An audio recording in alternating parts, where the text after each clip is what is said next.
D'après la direction statistique du ministère des Solidarités, non, paniquez pas. Paniquez pas, c'est Olivier Véran, tout le monde le connaît. Voilà. Donc, d'après cette direction statistique, en 2030, en France, il y aura 1 580 000 personnes qui seront en perte d'autonomie. Alors déjà en 2020, on a un peu de mal à gérer. En 2030, j'ose même pas imaginer ce que ça va être, hein. Qu'est-ce qu'on pourrait avoir comme solution?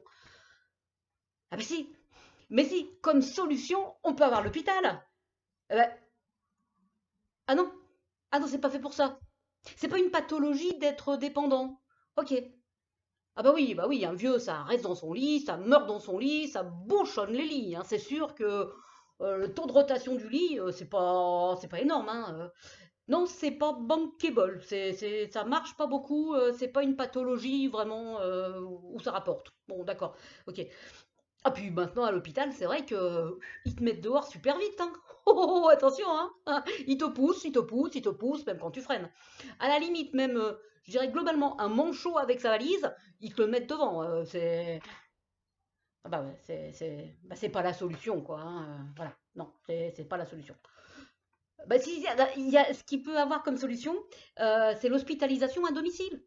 On appelle ça maintenant HAD. C'est bien, c'est des sigles, ça fait moderne et tout. Et non, bah, c'est pour les dents que non, pour les dents, c'est pas simple. Parce que les dents, il cumule son boulot, son rôle d'infirmier gratos, là, jour et nuit. Et les dents, bah, globalement, il va craquer au bout de quelques temps. C'est-à-dire que il va perdre non seulement sa santé, son job, son proche, quoique. On a des statistiques aussi qui disent qu'il y a un aidant sur trois qui meurt avant son parent malade. Donc c'est quand même super dangereux d'être aidant. C'est plus dangereux d'être aidant que de faire du parachutisme ou de la Formule 1, hein. Là, il faudrait peut-être quand même faire gaffe aux aidants. C'est pas la solution. Ah si, il y a une autre solution, ça serait l'EHPAD. L'EHPAD, alors c'est l'établissement d'hébergement pour personnes âgées dépendantes. Impeccable. Alors en fait, il faut être référencé, attention, il faut être référencé dans la grille Agir.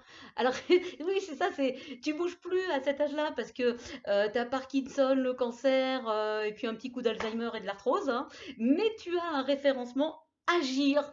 C'est top. Voilà. Donc quand tu as le référencement Agir avec ton chiffre qui est un GIR, tu peux demander une place en EHPAD. Alors attention, l'EHPAD c'est public ou privé.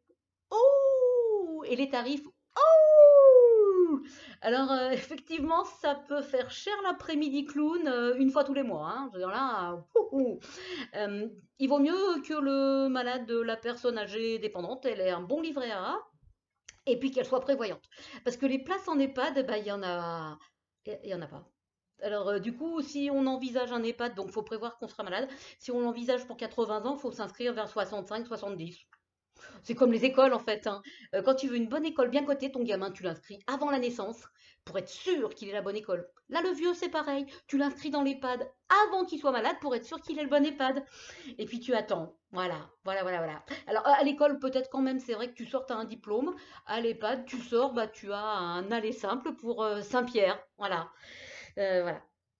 Bah, tu m'étonnes que du coup, ils nous repoussent l'âge de la retraite, hein.